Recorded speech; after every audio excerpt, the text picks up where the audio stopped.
এখানে আমাদের প্রথম কোশ্চেনটা হচ্ছে একটা বৃত্তচাপ কেন্দ্রে 30 ডিগ্রি কোণ উৎপন্ন করে এবং বৃত্তের ব্যাস 126 হলে চাপের দৈর্ঘ্য কত? তাহলে এখানে যেটা দেওয়া আছে আগে সেটা লিখি। দেওয়া আছে কেন্দ্রে উৎপন্ন কোণ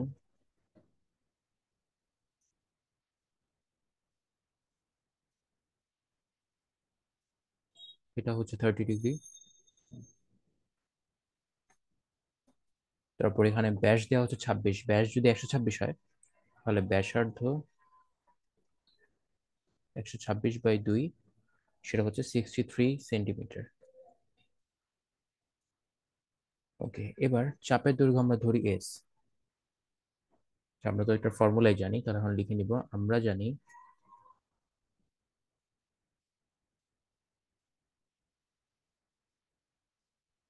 চাপের দৈর্ঘ্য এস ইকুয়াল, ফর্মুলাটা কি? ফর্মুলাটা হচ্ছে থেটা বাই 360 ইন্টু 2 পাই আর।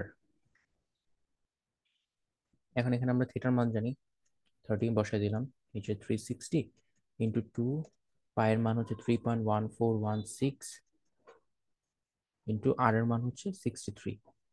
এবার আমরা যদি নর্মালি ক্যালকুলেট করি তাহলে আমরা পেয়ে যাবো 32.9868 সেন্টিমিটার। প্রায় দিতে হবে, যেহেতু আমরা দশমিকের পরে যেগুলো কিছু নাম্বার আছে তাই প্রায় দিতে হবে। এটা হচ্ছে 32.9868। এই হলো আমাদের অ্যান্সার।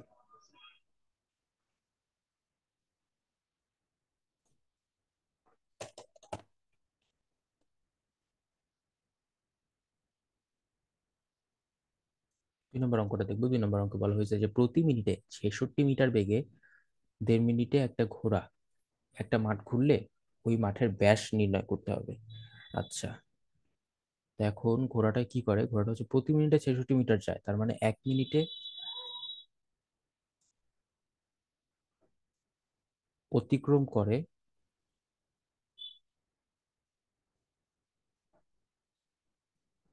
66 মিটার। 1 মিনিটে অতিক্রম করতেছে 66 মিটার, সুতরাং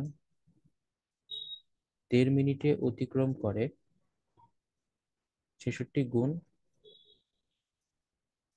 1.5 মিটার। তাহলে হচ্ছে এটাকে যদি আমরা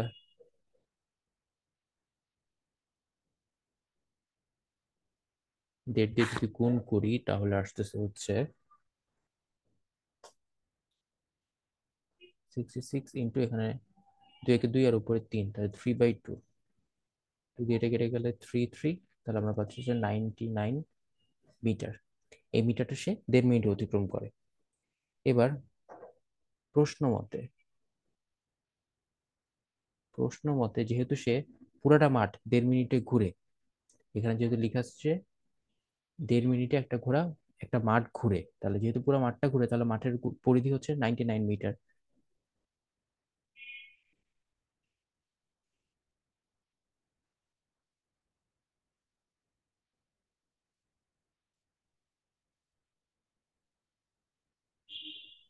তো মাঠের পরিধি আবার আমরা কি জানি? মাঠের পরিধি হচ্ছে 2 পাই আর। তাহলে এখানে আমরা কি লিখতে পারি? বা 2 পাই আর ইকুয়াল 99 মিটার।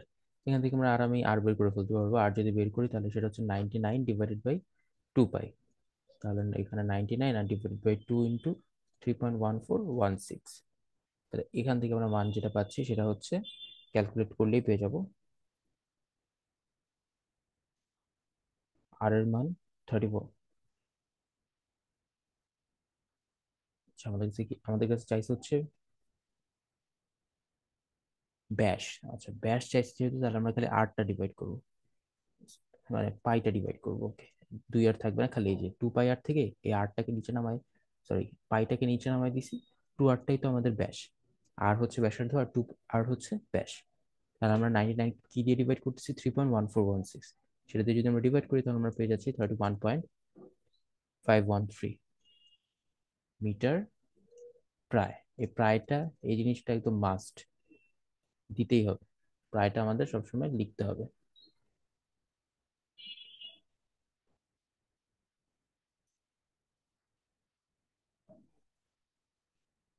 তিন নম্বরে বলা হয়েছে একটা বৃত্তাংশের ক্ষেত্রফল 77 বর্গমিটার এবং বৃত্তের ব্যাসার্ধ 21 মিটার। বৃত্তচাপটি কেন্দ্রে যে কোণ উৎপন্ন করে তা নির্ণয় করো, থিটা বের করতে হবে। কিন্তু হচ্ছে দেওয়া আছে কি, দেওয়া আছে হচ্ছে বৃত্তাংশের ক্ষেত্রফল, তারপর হচ্ছে ব্যাসার্ধ।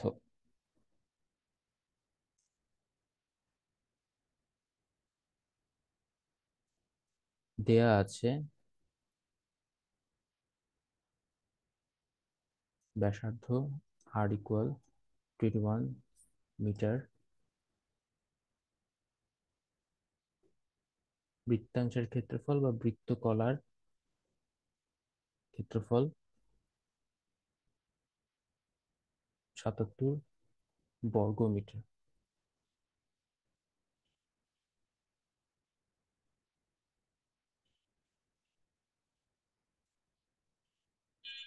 উৎপন্ন কোণ থিটা কত সেটা আমাদের বের করতে হবে। এখন আমরা কি জানি? আমরা জানি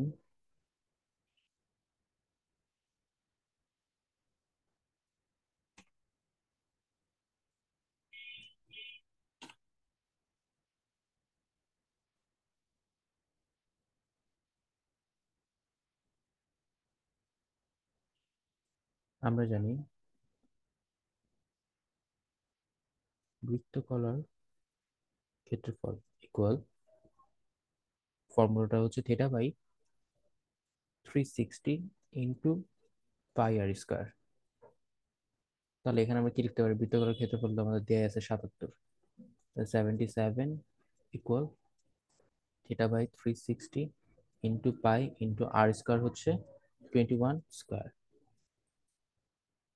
এবার সবগুলোকে যদি আমরা এক পাশে আনি তাহলে θ কি পাবো? θ হচ্ছে 77 × 360 আর ওইদিকে π × 21²।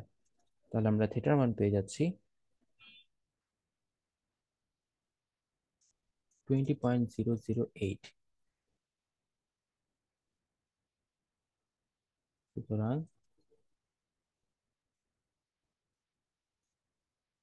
নির্ণয় কোণ θ = 20.008 ডিগ্রি।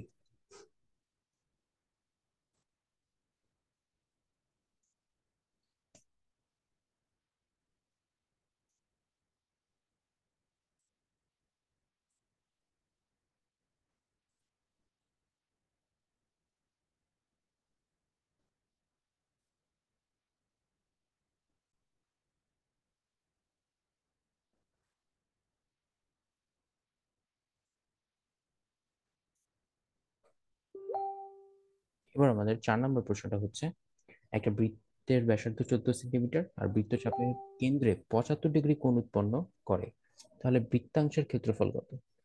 তাহলে এখন এখানে এখানে আগে নিচে লিখে নিই বৃত্তাংশের ক্ষেত্রফল।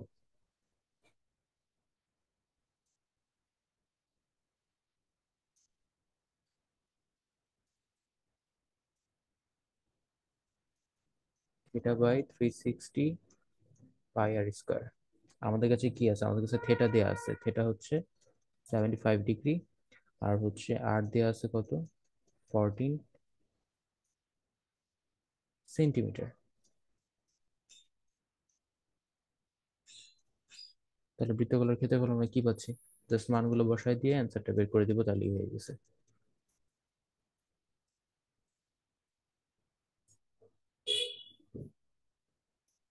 এবার কথা হচ্ছে এখানে আটটাকে আমরা সেন্টিমিটারে আছে যেহেতু, তাহলে আমাদের ক্ষেত্রফল বের হবে বর্গ সেন্টিমিটার, আর যদি মিটার থাকতো তাহলে আমরা ক্ষেত্রফলে লিখতাম বর্গমিটার। তাহলে এটাকে যদি আমরা নর্মালি ক্যালকুলেট করি তাহলে আমরা পেয়ে যাব 128.282 বর্গ সেমি। লিখতে হবে পাশে প্রায়। এই হলো আমাদের 4 নম্বর অ্যান্সার।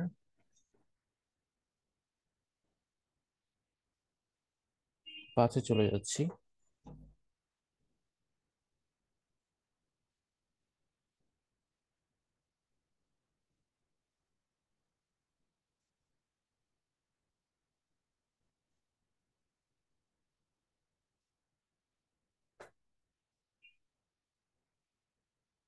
5 নম্বরটা বলছে একটা বৃত্তাকার মাঠকে ঘিরে একটা রাস্তা আছে।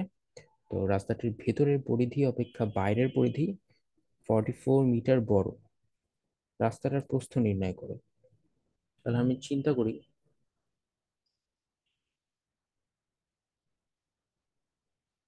এই একটা রাস্তা।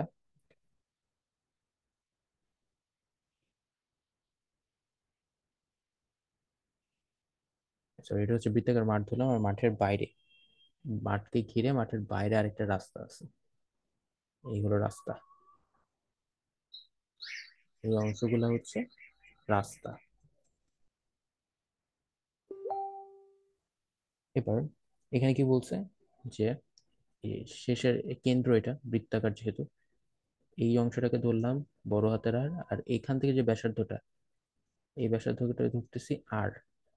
তাহলে এই জায়গায় আমরা কি লিখতে পারি, যে বৃত্তাকার মাঠের মাঠের ব্যাসার্ধ হচ্ছে এইটুক, আর রাস্তার ব্যাসার্ধ হচ্ছে এই পুরোটা। তাহলে এই জায়গায় আমরা লিখতে পারি যে বৃত্তাকার মাঠের ভিতরের ব্যাসার্ধ,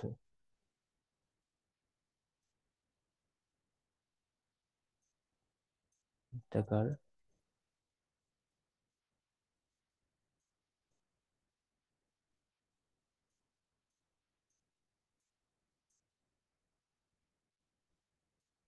আর মিটার, আর বৃত্তাকার এটা হচ্ছে রাস্তা সহ, এবং রাস্তা সহ ব্যাসার্ধ আর মিটার। সুতরাং যে খালি এই রাস্তাটার প্রস্থটা চাই, এই অংশটুকু, সুতরাং রাস্তাটির প্রস্থ আর মাইনাস আর মিটার। এবার কোশ্চেনে কি বলা হয়েছে, যে বাইরের পরিধি ভিতরের পরিধি থেকে 44 মিটার বড়। তাহলে বাইরের পরিধি কি হবে? বাইরের ব্যাসার্ধ হচ্ছে বড় হাতের আর, তাহলে বাইরের পরিধি হচ্ছে 2 পাই আর, আর ভিতরের পরিধি হচ্ছে 2 পাই ছোট হাতের আর। তাহলে আমরা লিখতে পারি প্রশ্ন মতে 2 পাই আর - 2 পাই আর ইকুয়াল 44। এখান থেকে 2 পাই কমন নিলে আর মাইনাস আর ইকুয়াল 44। এবার যদি আমরা এখান থেকে আর মাইনাস আরটা বের করতে চাই, 44 ডিভাইডেড বাই 2 পাই, মানে এটা 44 ডিভাইডেড বাই 2 × 3.1416, ক্যালকুলেট করলে আমরা পেয়ে যাচ্ছি 7.0028 প্রায়। তাহলে আর মাইনাস আরটাই আমাদের দরকার ছিল, কারণ কি আমাদের কাছে চাইছে কি রাস্তার প্রস্থ, মানে রাস্তাটা কতটুকু চওড়া। তো আমরা যদি একটার ব্যাসার্ধ থেকে আরেকটার ব্যাসার্ধ মাইনাস করি, তাহলে এই রাস্তার কতটুকু চওড়া চড়া সেটা পেয়ে যাব। এই তাহলে হচ্ছে আমাদের অ্যান্সার এটাই।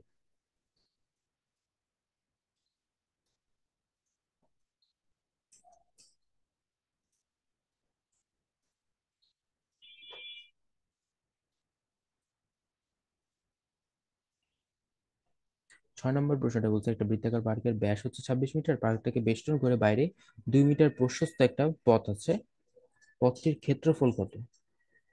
এটা অনেকটা আগেরটার মতোই, এটা আর একটু ছোট আর। ওকে, তাহলে এখন বৃত্তাকার পার্কের ব্যাসার্ধটা কত?